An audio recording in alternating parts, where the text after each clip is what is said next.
quinzaine de la femme toogoon nañu des années fêté wuñ ko cette année ñu indi ko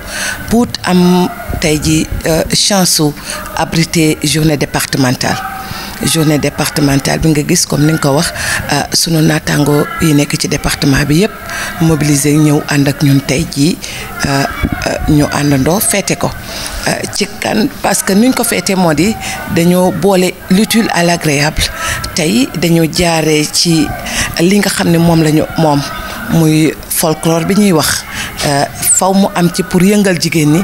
yokk leen aussi ñu def ci benn aspect carrément technique ndax boo gisee waxtaan bi nga xam ne moom la jigéen ñi indi tey dafay pousser jigéen ñi ñu xam seen taxawaay naka la ñu war a taxawee pour ñu mën a dem ci autonomisation programme yi état di teg lan la ñoom it ñu xam lan la état teg naka lañ cay taxawee nan lañ ci àndandoo pour mën a aussi am autonomisation parce que dañuy wax autonomisation pour que les femmes soient autonomes il faudra aussi qu'on ait des dispositifs état teg ay jumtuwaay yi nga xam ne bu ko tegeet aussi faw mu gunge ñu ci nu ñu ciy gungeet faw ñu àndandoo derrière aussi autorité locale bu fa nekk ñu àndandoo tàll suñu loxo état pour état tamit gunge ñu ci loolu pour ñun itam ñu mën a egg fi ñu bëgg a egg moo tax jigéen ñi dañu changer doxalin ci lu bari bu njëkk ba bu ñu daan organiser dañu daan toog tàccu feebar fecc kenn ku nekk niroole kii yëre mais xoolal ba mu guddi ba léegi nii jigéen ñi juguñu seen place parce que li leen panélistes yi di wax moom moo leen intéressé ñu xam ne mbooloo mooy doole suñuy wax développement amuñu xàjj ak seen kenn ku ci nekk day summi sa mbubu daal di sol mbubu développement boobu ñuy sol moo ñuy permettre aussi tout ensemble ñun femmes yépp ñu joxante loxo ànd daal di def suñuy plaidoyer daal di koy jébbal en général autorité locale bi ba pare wëlbatiku aussi jébbal ko suñuy chef de service pour mu jox ko suñu ministère de tutelle parce que jigéen ñi ci nekk à la base aussi bari na ñaxtu yi ñuy ñaxtu lépp lu ñu teg la bu ñu waree jox leen dañoo war a am il faudra aussi jigéen ñi xam fan la ñuy jaaree ba am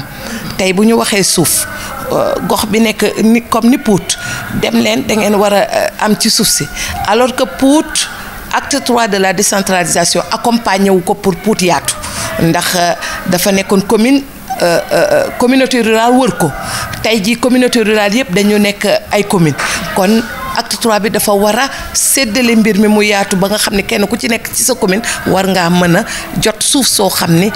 di nga ko mën a bay di nga mën a am ay production jigéen ñi nekk ci ñoo xam ne ñi ngi ñaxtu ci dans ce sens ñun itam au niveau de Pout sunu problème essentiel bi nga xam ne ñun ça nous tient à cœur mooy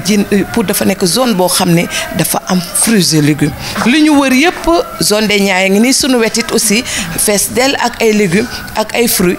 te ñu war a mën a soppali fruits yooyu meññeef yooyu ñu war ko soppali ba nga xam ne kenn mën nañu ñun itam génne ci ndóol yóbbu ñu ci koom ci loolu nag état ñu ngi koy lancer toujours appel ndax liñ ci amagum c'est avec les collectivités locales mooy sunu maire moo ñu ci gunge avec des formations Alitéa et tout cela ñu accompagner jigéen ñi pour ñu jéem a am beneen taxawaay ci fruit bi bañ cee yam rek ci commercialisation bi mais dem ci transformation bi suñ ci jógee aussi dem ci jumtuwaay yu gën a kawe yooyu pour mën a aussi valoriser produit yooyu et ci loolu tey jii jigéen ñëpp ñi jóge ci département bi ñëw wuyu si ñu fii ñu organiser ko fii ci mairie bi monsieur le maire ménagé wul benn effort ba pour affaire bi dem ci kanam alalam dem na ci temps dem na ci xalaatam dem na ci gunge ñu ba nga xam ne ñun jigéen ñi dañuy ñeme tey buñ madame la maire tey nee naa leen dama simmeeku mbubu madame la maire sol mbubu développement nekk coordonnatrice comité consultatif famille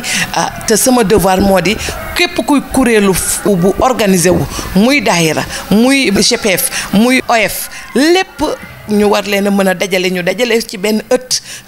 càmbar sunuy problème teg ko ci xaatim ci këyit daal di koy jël jébbal ko sunu autorité yi ba nga xam ne ëllëg ci biir dinañu bu ñu jugee ci lii ñoom it dinañu bàyyi xel looloo tax tey jii organisation bi ñu yaatal ko macha allah ñuy sant jigéen ñëpp parce que nag benn lam du yëngu ñëpp ci jàpp ba lii tey ji doon réussite. comme ni nga ko waxee rek quinzaine de la femme ñëpp xam nañ ni si Sénégal gépp lañ koy célébrer yàlla def nag ren ñu jël benn journée def ko journée départementale def ko au niveau de Pout et madame la maire di présidente comité consultatif aussi diriger ko parce que bul fàtte ni lépp loo xam ni mbirum quinzaine de la femme la rek comité consultatif yi lañ ko dénk yàlla def tey nag mu doon présidente bi mais mu doon adjointe maire aussi donc ñu koy sant bu baax a baax a baax si ni mu ko xalaate ànd seeg naataangoom yi nga xam ne ñoom la bokk comité bi mais ànd seeg aussi ku mel ne Ndeye Fatou Ndiaye mi nga xam ne moo dirigé comité consultatif départemental mais ànd si aussi chef de service départementaux yëpp yi nga xam ne ñu ngi aju si état bi parce que bu ñu nee quinzaine de la femme il faut ñu wax chef de service parce que ñoom ñooy meewu état ñoom ñooy jàppale état ñoom ñooy représenté état jàppale jigéen ñi nag ba nu mën a organiser quinzaine de la femme bu mucc ayib defe naa ni gis nga ko léegi wax dëgg yàlla jigéen ñi doon bu ànd bokk ndey ak baay lim si gën a neex mooy quinzaine mi gis nga ko yéena ko témoin mooy waa Pout ñoo ko organiser ndoo amul parti politique amul mouvement bu féete fii wala mouvement bu farfale mouvement jigéen ñëpp ñoo ànd tey booloo bokk ndey ak baay pour célébrer quinzaine de la femme mu doon journée bu am solo nga dégg tey autorités yi fi ñëw muy adjointe maire ville de Thiès Maymouna Dieng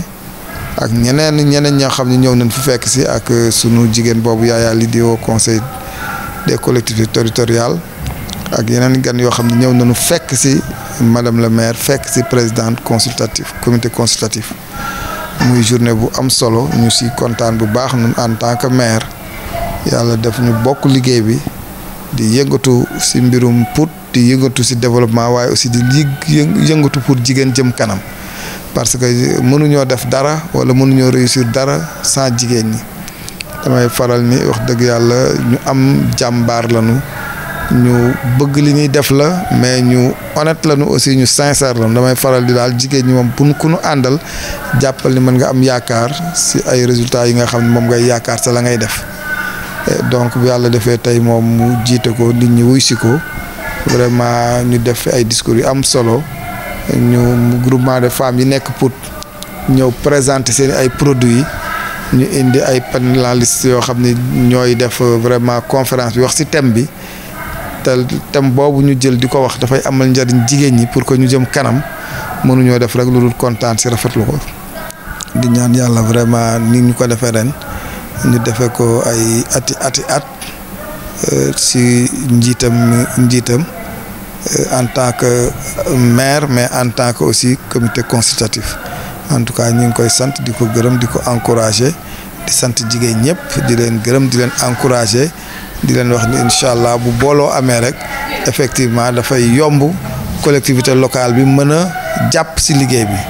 mais dafay yomb aussi pour ministère mën a jàpp ci liggéey bi mais dafay yomb aussi pour état jàpp ci liggéey bi parce que bu nu àndee bokk ndey ak baay rek bu boobaa effectivement jàppale leen dafay yomb te gis nañ ni vraiment li nu teg suñu bët fekk ko tey gis nañ ni ànd nañu bokk ndey ak baay sans couleur politique vraiment sans tension sans tendance et que loolu am na solo lool. xam nga damay faral ni àddina moom am lépp wala matal lépp jafe na waaye boo yéenee rek yàlla jàppale la damay wax ni ñun commune bu ndaw la ñu yore par rapport ak sunu koppar waaye yàlla def na ni li nga xam ni essentiel la muy ay action yu ñu war a def envers les femmes envers les jeunes envers ñi nga xam daal vraiment nun tey ñoom ñoo ñu jox seen baat ñu toogal leen ci mairie bi wax dëgg yàlla ñu ngi ciy góorgóorlu ba bu dikkee rek lépp luñ ci war a mën a taxawee ñu taxawee ko ci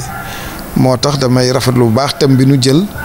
ñu koy wax ci wolof effectivement nit ki jël en charge boppam ñu bëgg jigéen ñi jël seen bopp en charge par rapport ak le développement par rapport ak li ñuy def defe naa ni loolu am na solo c'est vrai que war na noo gën a améliorer war na noo gën a améliorer parce que c'est vrai que ñun bu yàlla bu dara amee maire bi dana ñëw soutenir pour que vraiment ñu mën a fexe ba événement bi réussir mais en dehors de ça man je me rappelle personnellement en tant que Moustapha Sarr peut-être même je peux dire maire de Pout ñuy samay jigéen parce que wax dëgg yàlla booy def politique aussi c'est vrai que 15 ans yi du mbirum politique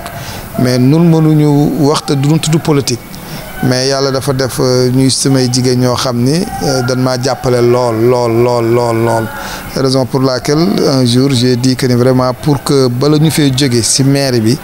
bëgg na noo def loo xam ne daal vraiment bés bu ñu fi jóge aussi jigéen ñi daanu fàttaliku ni politique daal ndekete du folklore lu ñëw rek jàppale nit ki et puis bu amee ndomba tànk nga fàtte ko wala moom mu dem yoonam si la initié woon vraiment di financer jigéen ñi si sama ñàkku bopp ba financer naa leen tey bu ma ko doon xayma lu mat 7 millions mais malheureusement je dis bien malheureusement fekk na organisation bii amul woon wala comme pendant la si di wax tey di leen jox ay conseils di leen orienter fekk na loola taxawul woon bu fekkoon mu taxaw daanu mën a organiser wu tey ba loola xëy na 7 millions yi tey buñ ko multiplier woon mënoon naa doon peut-être 14 millions 21 millions effectivement loolu doon idée bi dama leen doon naan bu ngeen demee ba am 1 an ku si am exemple 250 000 en 1 an mën nga dem ba am 500 000 maintenant bu boobaa mën nañ laa wutaatal feneen financement ngeen dem ba groupement yi ñu financé yëpp ñëw cotiser si benn kees goo xam ni xëy na buñ ko boolee mën na dem ba mat 20 millions te xam nga 20 millions foo ko amee daanaka nag da ngay daal di mën a def ay poppat yoo xam ni rapidement boo koy leblenti seen biir mën na génne alal ju bare loolu moo doon idée bi malheureusement je reconnais que dafa échoué mais defe naa ne ak organisation bii ñu jëlaat ak dynamisme bii ñu jëlaat am nañu yaakaar ni incha allah rabi daan ko xoolaat seet ko parce que loolu malgré que jàpp naa ni projet boobu dafa échec mais teewul tey la ñu gën a am yéene pour di leen jàppale si seen organisation mais di leen jàppale au niveau des groupements si sunu alalu bopp parce que lu nu jaayanteeg sunu borom la nag ni jigéen ñi daal lépp lu nu mën jàppale leen ko daan leen ko def te ñu ngi koy continuer te incha allah rabi daanu gën a waxtaan ak ñoom gën leen a organiser ba cette fois ci bu ñu ko defaatee jàppale leen loola mën a jur dara pour que mu mën a doon développement si seen lañu jëm si seen kanam. malheureusement nag ñun dañoo am benn cat au niveau de Pout parce que bu ñu nee agriculture wax Pout bu ñu nee mangue et fruits wax Pout mais malheureusement commune Pout dafa doon commune bu tuuti damay profiter d'ailleurs ci occasion boobu pour lancer un appel aux autorités de l'État pour que wax dëgg yàlla ñu jàppale ñu ci Pout parce que Pout dafay dëkk boo xam ni c'est trop peuplé on fait plus de 40 000 habitants mais quand même surface bi dafa tuuti on fait que 990 hectares sur une population de plus de 40 000 par parce que moo tax damay faral ni wax yenn saa yi ma ni Pout est sous perfusion on est bloqué parce que vraiment nit ñi bare na kaar bare goo xam ni malheureusement amuñu surface bu mel noonu donc tool googu ngay wax muy jigéen ñi war leen a mën a jox ci suuf suñu bay malheureusement Pout commune la commune de ville la mais dafay tuuti trop par rapport ak fi ñu ko yemale donc ñuy ñaan aussi bu yàlla defee état bi ba ñu see jàppale pour ñu extendre ñu commune bi pour que ñu mën a bénéficier wu suuf mën a def ay infrastructure mais mën a jàppale jigéen ñi aussi pour que ñu mën di yëngatu parce que man jàpp naa ne effectivement ëllëgu Sénégal mi ngi ci mbay mi te mbay mi nag góor war na góor mais war na jigéen parce que léegi bay c'est modernisé du loo xam ne rek coono la wala da ngay ñëw di leer mais tout est modernisé de telle sorte que góor ak jigéen ñëpp war na noo mën a am suuf pour mën a bay pour ñu mën a am autosuffisance alimentaire si domaine bu mu mënti doon. waaw message bi may lancé rek mooy comme ni ñu ko defee nii mu doon ay journée quinzaine de la femme yoo xam ni day doon quinzaine de la femme de développement quinzaine de la femme yoo xam ne c'est technique quinzaine de la femme yoo xam ne wax dëgg yàlla nit ñi dañ fay ñëw jàngate fa jëlee fa dara mën koo yóbbu si kër yi pour que mu jariñ leen. defe naa ni loolu am na solo defe naa am na ko wax sànq ni moom dafa yaakaar ni quinzaine de la femme daal folklore la foo tëgg teec ñu sol jox leen ay mbubb bu ñu dem mais bi mu ñëwee ba gis na ni quinzaine de la femme de développement la donc loolu lan leen di ñaan ñoom ñu continuer ci quinzaine boo xam ni quinzaine de la femme pour développement la quinzaine de la femme pour formation quinzaine de la femme pour transformation quinzaine de la femme daal saa boo amee rek bu boobaa ñoom buñ ci jógee daanu mën a def ay jéego pour mën a yokk seen koŋ-koŋ parce que seen koŋ-koŋ bu yokkee dana egg ci kër yi dana egg ci commune bi dana egg ci département bi dana egg ci région mais aussi dana egg ci réew mi te defe naa ne am na njariñ. may commencer sama nuyoo ci monsieur le maire de la commune de Pout Mamadou Moustapha Sarr di nuyu madame le maire de Thiès, première adjointe au maire de la commune de Thiès ville. Maymouna dalal ci Pout, kontaan nañu trop ci sa présence. Yàgg nga ma gunge, yàgg nga ma accompagner. Boo ñëwee fii tey du ma ne bett na ma déedéet parce que sa grandeur weesu na fii. À chaque fois femme de développement yaa ngi ñuy yedd yaa ngi ñuy xelal ci terrain bi tey kon su ma organiser journée nga ñëw kon kontaan naa ci trop. Comité consultatif boolewuñu ndax comité consultatif bi tax ñu xamante aussi c'est les relations vont au-delà kon ñu ngi lay sant di la gërëm ndax Ndeye Fatma mi nga nekk def ko sa sœur mooy sunu mag kon nag ñun ñëpp yaay sunu sœur yaay sunu mag. Monsieur le premier adjoint au maire Mor Sala Ndiaye, monsieur secrétaire général monsieur Boubacar Sidibé, madame chef de service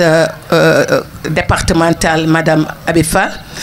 madame Ndeye Fatou Ndiaye coordonnatrice comité consultatif de la femme, moom itam muy xaritu waa Pout. Képp ku ma xam-xamal na maak Ndeye Fatou képp ku ma gisee na maak Ndeye Fatou muy actrice de développement muy jàmbaar ci développement ñuy roy ci moom kon Ndeye Fatou da nga ñëw sa kër dalal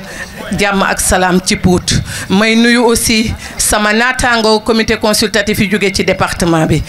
waa Jandeer maa ngi leen di nuyu Aram Dem Khady Ndiaye Ciss Kër Mousso maa ngi leen nuyu. May nuyu aussi ñëpp ñi nga xam ne jóge nañu ci département bi may jéggalu ci lim googu rek laa ci kii mais ñooñu à travers seen coordonnatrice yóbbaale na nuyoo coordonnatrice départementale yëpp. May jël ci nuyoo bi aussi jiital imam yi seen ñaan la ñu soxla ndax seen ñaan moo ñuy gunge seen ñaan moo ñuy tax a ñeme kon imam yëpp maa ngi leen di nuyu délégué de quartier yëpp maa ngi leen di nuyu yéen yéenay sunu kilifa yéen a ñuy dalal yéenay sunu wéeruwaay kon yokk leen ci ñaan bi te xam ne xel ne jigéen ñi incha allahu rabbi ci kaw ci kanam. May nuyu aussi benn délégation bi nga xam ne dañu jóge sama collège muy des professeurs yi nga xam ne ñu ngi ñëw accompagnement ma nommé monsieur Ndiaye monsieur Sall monsieur Camara et les autres maa ngi leen di nuyu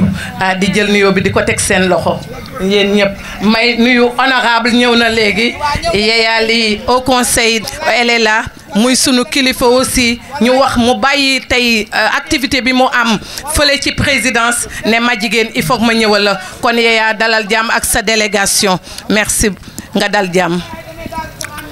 May nuyu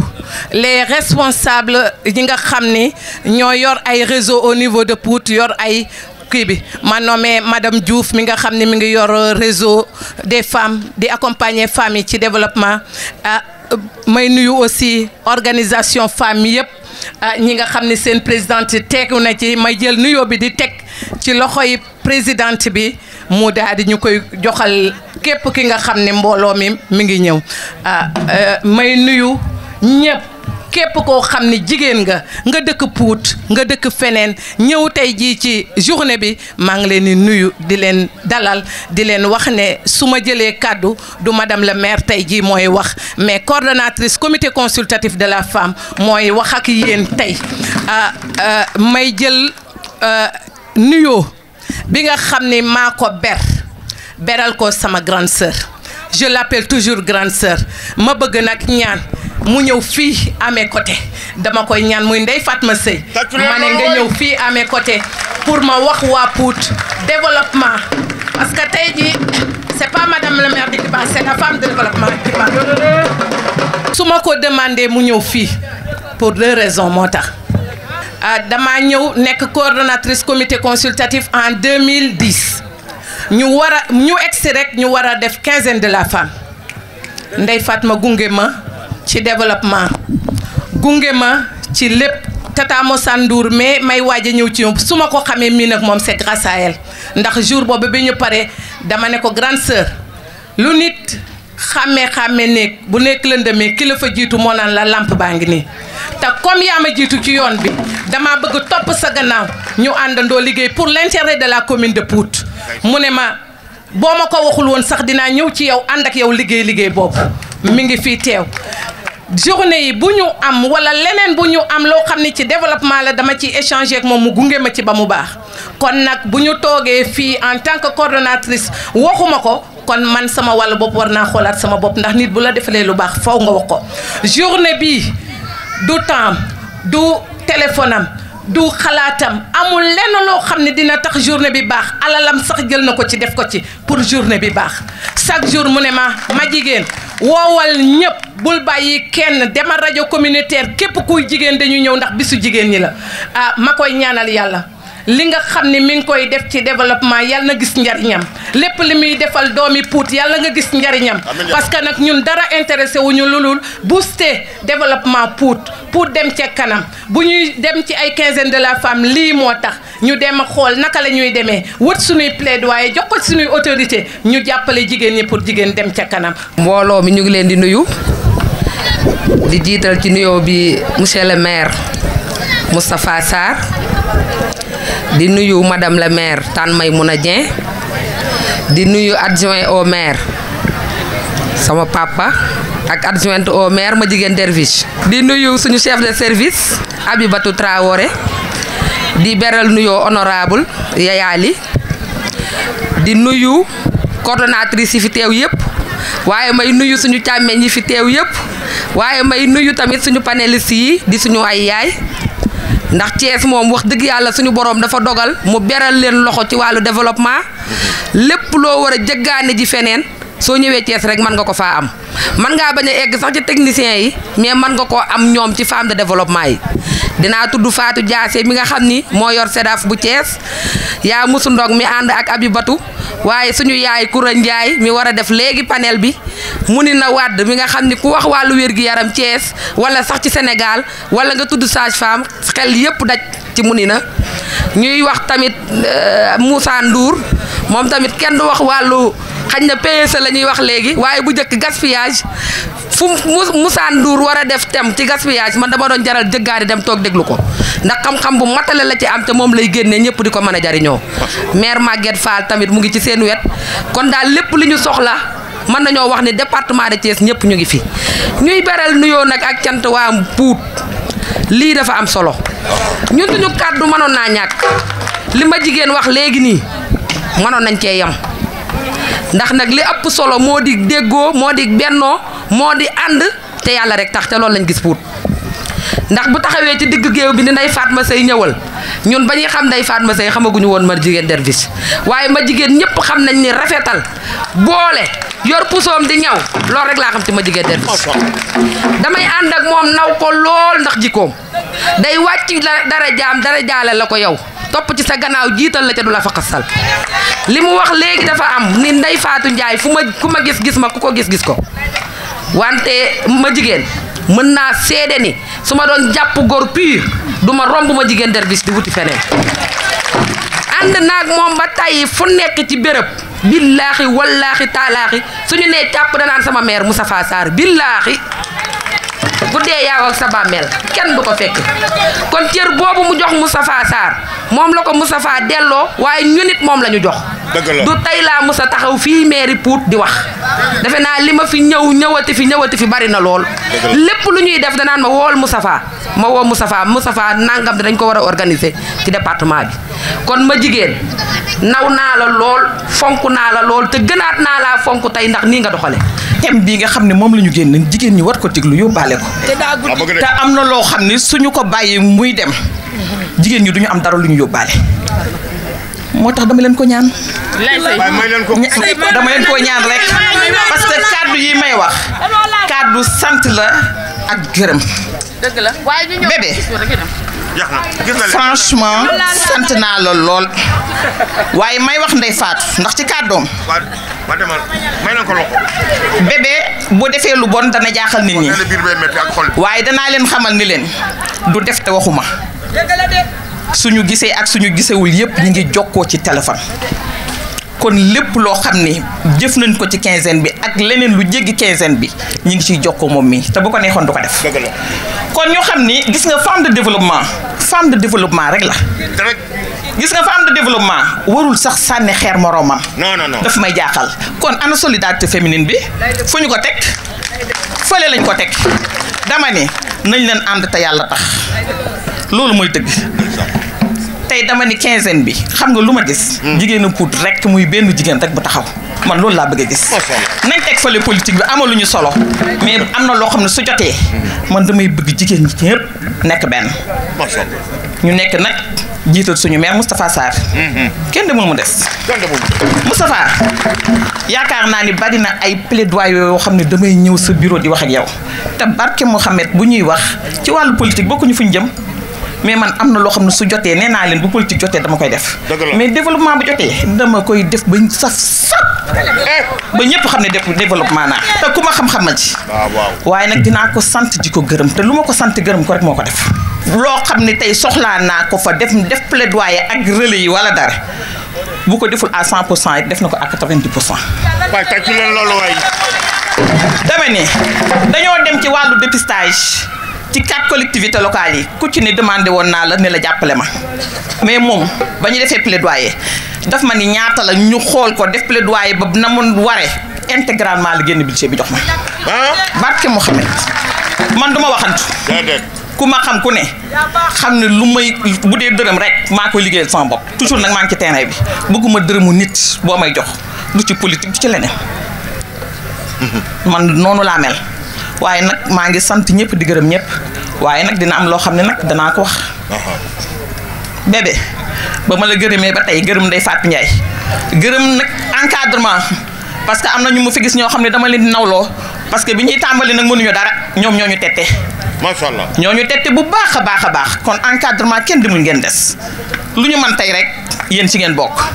waaye nag nee naa lii lañ doon ñaan yàlla di encadrer nit di encadrer nit di tette di nàmpal ba yàgg nga feral kooku nag bu deful ndànk rek bu xiibanul rek dina mën a demal boppam. dañuy nuyu ñëpp ñi fi teew di jiital ci nuyoo bi monsieur le maire di ko sant ci dalal bi ñu dalal fii tey. C'est pas la première fois defe naa en 2010 fii lañ ko defee woon ak moom mu jig ñu lool ñu teewe ko ren jii di ci sant yàlla bu baax a baax a baax a baax di nuyu mboolem conseillers yi fi nekk di nuyu madame ma jigéen Derviche sama doom ndax maa ko yar kër gi mu dëkkoon Thiès ba muy jàng ñoo takkaloo ma xam ci moom yu baax nii rek la mën a mel mënta mel neneen ndax su ko meloon mu jaaxal ñu di nuyu tamit Ndeye Fatma Sey ñu yàgg liggéey ci développement ba ñuy ànd di liggéey agent laa woon ci service ba léegi dara ñaawu ci bi quinzaine bi dooree damaa woo ma jigéen ne ko mbaa yaa ngi waxtaan ak Ndeye Fatma Sey mu ne waaw bu baax a baax a baax ma woo Ndeye Fatma ne ko mbaa yaa ngi jokkoo ak sarak mu ne ma bu baax a baax a baax maa ngi koy xelal muy dem ci rajo communautaire yi ak fu nekk daal ñu ngi fay ànd man ak moom tey bi ma ñëwee ñoom ñaar ñu ñëw taxaw ma jigéen ne ma mi ngi nii def ay seede yu rafet si moom ne bàyyi ma wéet fu ma teg sama tànk teg na fa tànkam loolu tam la Ndeye Fatma wax ma kontaan ci trop ndax ñun lii rek moo ñu noppal li ñu bëgg mooy jigéen ñëpp ànd nekk benn la solidarité féminine te defe naa ne tey firndeel nañ ko fii bi mu taxawee woo magam mu téye loxoom man sama yaram sax dafa daw lii lañ soxla ci jigéen. di nuyu tamit mboolem comité consultatif ma jigéen di teg loxo bi sa nuyoo di ñaan nga tegal ma ko ci mboolem membre comité consultatif bàyyiwuma kenn di leen nuyu borom sabar yi sànq nee nga ndax bokkuñu si. maa leen di nuyu yéen ak troupe bi fi jaar léegi communicateur traditionnel presse di nuyu madame le maire Maymouna Dieng honorable Yeya maa ngi lay nuyu ak mbooleem ñi nekk ci gannaaw bàyyiwuma kenn jigéen ñi nuyu naa leen sargal naa leen ci quinzaine waaye tamit di leen jox nuyoo ak sargal madame ministre de la femme de la famille et de l'enfance madame Mariama Sarr di leen jox it nuyoo madame Hortense Wade bi nga xam ne mooy chef de service régional ma ànd tamit ak madame Mbeng Fatou Diassé moom nga xam ne mooy coordonnatrice bu SEDAF bu Thiès ak madame Seck yaay Moussa Ndong mooy la chargée des organisations de femmes defe naa ne kenn dootu leen ko présenté ak suñu stagiaire di nuyu ñëpp di sant ñëpp di gërëm ñëpp tey dañ fee daje dans le cadre de la quinzaine nationale de la femme muy lu ngeen namoon nag lu ñu namoon ñu indi comme thème le plan Sénégal émergent un levier essentiel pour l'autonomisation de la femme maanaam yoonu yokkute wéeruwaay la ngir jigéen mën a demal boppam la ñu wax may laaj ndax jigéen mën na demal boppam te fekk suqaliwuñu njàngum xale bu jigéen dooleel njàngum xale bu jigéen ba fu mu war a yegg fa néew ñu rek mu dugg jàng ba CM2 wala mais mu dem ba egg fa ci stage suprême bi loolu la ñu bëgg ci xale bu jigéen ñu dooleel leen ci filière scientifique yi miss mathématique dégg ngeen ko ndax jigéen mën na ma mën boppam te fekk santé de la reproduction jigéen saytuwuñ ko gën koo dëgëral jigéen benn di dox ay kilomètres pour am doom ci charrette léeg-léeg maa day taale ndax jigéen mën na autonome tant que yeggul ci instance de prise de décision yi maanaam fa ñuy nasee ak sa ñuy noccee jigéen waratul toog rek ñu koy xalaatal di ko jëfal jigéen moo war a taxaw jigéen moo xam li mu bëgg moo war a taxaw ne man lii laa bëgg fii laa bëgg a yegg te gëm boppam tamit jigéen dafa war a gëm boppam ndax jigéen mën na demal boppam te suqaliwuñu koomu jigéen jàppale ko ci wàllu financement jàppale ko ci wàllu formation yu mel ne ngeen teg fee ay activités génératrices de revenus suqali koom gi ci wàllu mbéy wàllu càmm artisanat ba jigéen mën a am koom goo xam ne saa yu mu soxlaa làmb poosam faj aajoom bañ a tàllal ti loxo lii nekk ay ensemble de questions yoo xam ne duma ci guddal ndax am na ay panélistes yoo xam ne ñu nga fee toog suñu panélistes yi nga xam ne ba quinzaine dooree ba léegi ñooy ànd ak ñun di ko def Mounina Wade Moussa Ndour Koura les infatigables fu ñu toll ñu ngi suñu wet di développer thème yi waaye it mënuma pare te waxuma ci lenn ndax troupe bi dafa am lu mu yëngal ci man ndax démb defe naa ku nekk dégg na xale bi nga xam ne fukki weer ak juróom-ñett la am ñu sàkk ko yóbbu ko sànni ci kër goo xam ne parew ci suba ca lañ xëy moo tax sax ñu yéex ay ñëw fii ñun ak comité départemental de protection de l'enfant préfet mi nga xam ne mooy président bi nekk fa yónni ma man ak Alioune Sarr ñu dem seeti leen muy lu xam ne lu doy waar la protection dañ ko war a suqali ndax nit ki fu mu war di ne dafa war a nekk en sécurité mu ni na du ma weddi maa ngi moom la woon ci suba ñoo nekkoon hôpital régional muy loo xam ne lu doy waar la ci moment quinzaine bi nga xam ne dañuy sargal jigéen ñu jël xale bu tuuti boo xam ne mi ngi doog a ju ko def ko lu ñaaw lu mel noonu donc du ma gën a guddal ndax guddi na maa ngi yem fii di gërëm ñëpp di sant ñëpp di ñaan quinzaine bu ñëwatee yàlla bu kenn manqué ñu fekk ko ci anam yu gën a rafet jërë leen jëf. dama leen di ñaan ngir yàlla parce que dafa am loo xamante ne daf ñu fee andi te macha allah ñi ko war a def ñoom la fi mbooloo mi xaar te kaddu yi war a jib na te olof ñaay day wax ne waaw du weesu koŋ tooy du weesu xepp nañ ko yemale foofu te jox ñee di wax loo xamante ne moo fi andi jigéen ñi jërë ngeen jëf. tey Ndiaye maa ngi lay nuyu di la sargal madame le maire Maymouna di la nuyu di la sargal di nuyu nag chef de service yi fi teew yépp di wax ni kat man am na lu ma waxoon en 2009 ba ma bind si bind la quinzaine de la femme un recul ou une avancée démocratique tey jii su ma ko waxee xëy na nit ñi dinañ jaaxle c'est la première fois ma taxaw ci manifestation quinzaine de la femme parce que boobu temps li xewoon ci quinzaine du woon lu ma partagé du woon lu ma gëm parce que dama gisoon ni jigéen ñi man kat tey jii bi ma ñëwee naa ne dama ne juum naa parce que sa jàngat ba ma doon jàngat dama ne jigéen ñi on les utilise pendant la quinzaine de la femme fàtte ñu tax ñu fàtte seeni problème sole leen ay yére pour le folklore defe naa ni que le thème bi ñu choisir que tey jii quinzaine de la femme PSE un levier pour l'autonomisation de la femme donc damay répondre sa question ba ma posé woon en 2009 la quinzaine de la femme est une avancée démocratique au Sénégal parce que PSE ku jàngat PSE moom mooy pour Sénégal mu développer d'ici 2030 le président Macky Sall mu tënk ko ci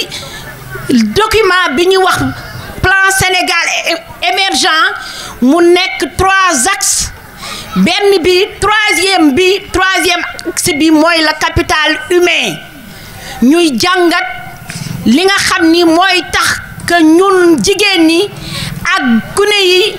ak néew gi doole yi naka la ñuy def ba ñu am le développement. ñu ngi jokk ci nuyoo yi nga xamante ne rek moom lañ fi yëkkati di wax monsieur le maire félicitations ñu ngi koy nuyu di nuyu autorité yi nga xamante ne ñoo fi ñëw ñëpp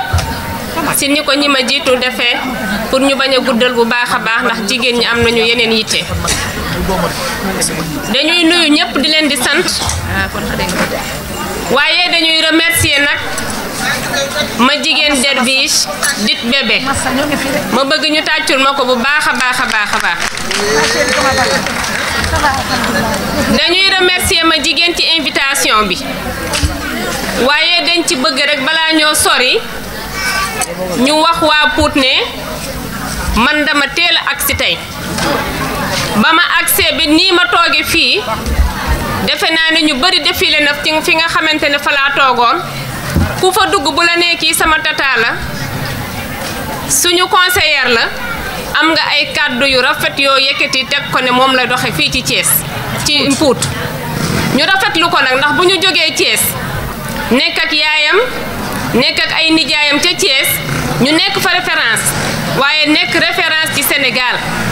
su ñëwee mel noonu ci Pout ñu di ko wax kon dañuy naan alhamdulillahi rabil alamin ndax mënoon na doon xale ñëw fii jàng yëg boppam te bu boobaa tam dañuy naan rek jeune intellectuel la waaye dafa ñëw wàccee boppam ba mën a ànd ak jigéenu Pout yëpp te terewu ko muy raam ndànk pour mën a àgg fi nga xamante ne agsi na fi tey waaye ñu di ko wax ne bébé fi nga teg sa tànk foofu la nga doon def daaw ak ren ba dégg lii bu ko teggi teg fa sa tànk incha allah da nga gën a jëm ci kanam te ñu ngi lay ñaanal yar bi teggin bi waaye man dama ciy teg ne taar bi ndax du moom kese ñoom ñëpp man dañ maa def yaay jërëjëf Derviche ñu wax ne thème bi tey suñu koy yëkkati dañuy ne rek maa ngi koy ànd ak sama ay naataango kenn ku ci nekk def benn pàcc mais bu gàtt lay doon ñu bàyyee leen kàddu gi ngeen sànni aussi seen xorom dañuy naan jigéen ñi ñu ne autonomisation suñuy wax autonomisation ci période bi nga xamante ne quinzaine la dañuy wax acquis yi nga xamante ne jigéen ñi am nañ ko maanaam ba ñuy wax jigéen ci année 60 ya ba léegi avant année 60 ya sax fan la ñu egg ñu ne ay la yéwén am nañ tuuti avancement ñuy wax ne la haute conseillère de au conseil des collectivités territoriales am na lu mu ci wax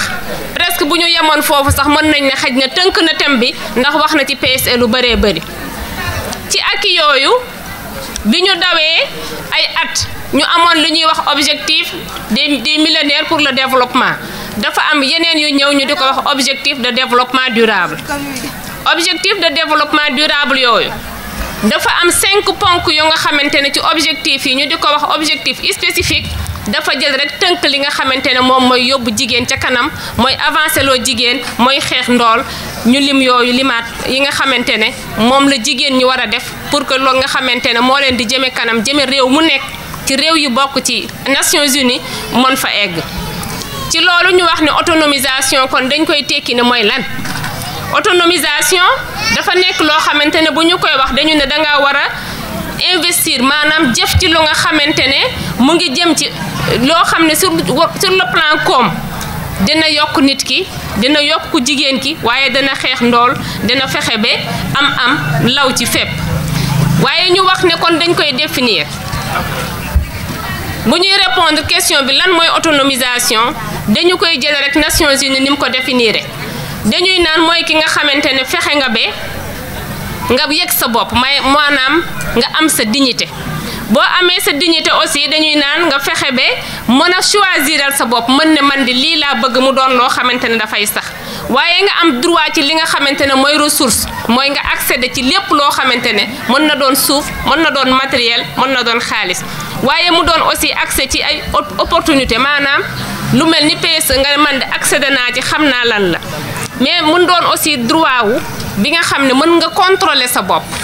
loolu dafa yegg ba ci boo toogee ci wetu mu ni na dangay naan contrôler sa bopp mooy nga xëy ne man de damaa bëgg a def planning tey damay xëy hôpital waaye yore nga sa paas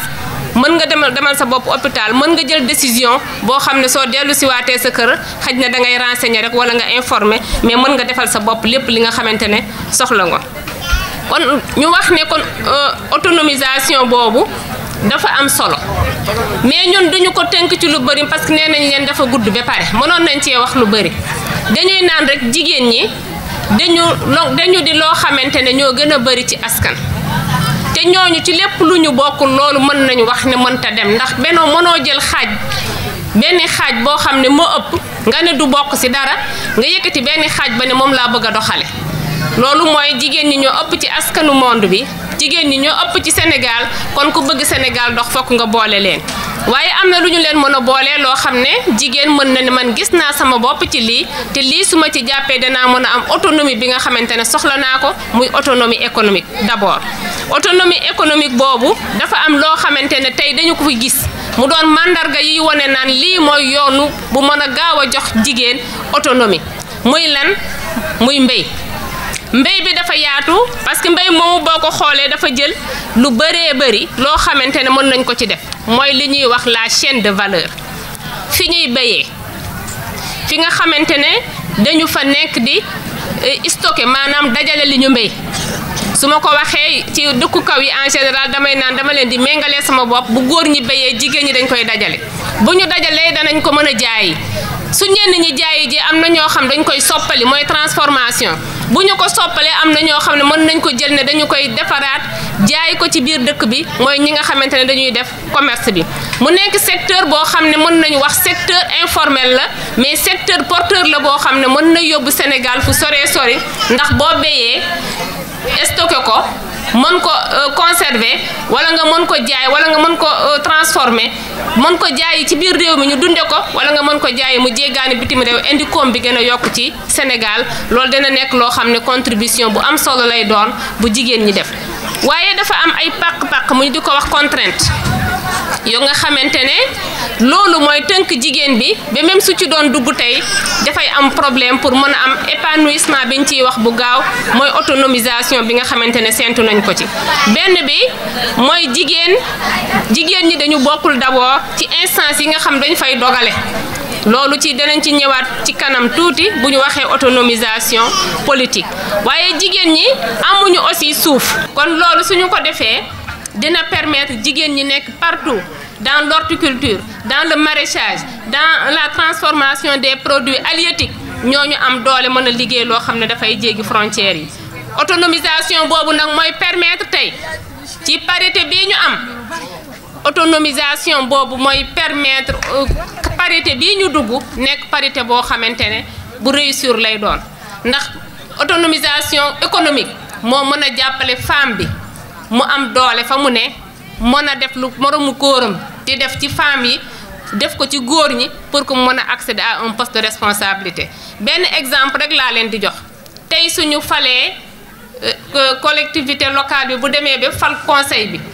bi mooy ñëpp ñi nga xamante ne dañ leen a boole woon ci liste bi def leen te ñu voté leen suñu leen tegee ba fal leen dañuy naan nañu voté waat ci biir mais foofu doole dafay feeñaat parce que li tax ñu naan góor ñee utiliser jigéen ñi ndax jigéen ñi dañoo gën a néew doole kon jigéen ñooñu dañoo war a fexe ñu am kattanu mën a aussi def campagne bi nga xam ne góor ñi dañ koy def dugg ci góor ñi dugg ci jigéen ñi mënal seen bopp ba suñu laajee poste ñu mën leen koo jox